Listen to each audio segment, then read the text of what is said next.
Rescue workers reported making contact with 11 people under the rubble in a race to save dozens still unaccounted for after a building collapsed in the South African city of George, killing at least 7. 33 people have been pulled out of the debris of the 5-story apartment block, which caved in Monday afternoon while under construction, municipal authorities said. 7 of those have died, the authorities said in George, 400 kilometers east of Cape Town. 42 people were still unaccounted for, including the 11 with whom contact had been established, the authorities said. With the second night of rescue work underway, emergency services personnel surrounded a hole where a survivor was pulled out of the rubble and put onto a stretcher. It took rescue personnel 17 hours to bring one of the victims out of the rubble after they were initially located.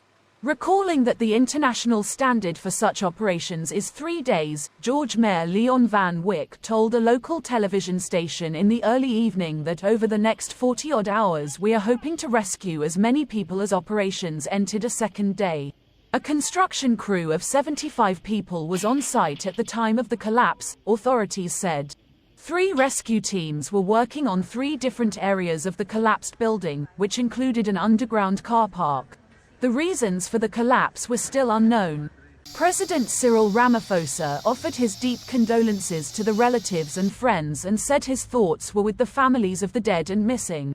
He called for an investigation, saying it must bring closure to the community and prevent a repeat of this disaster.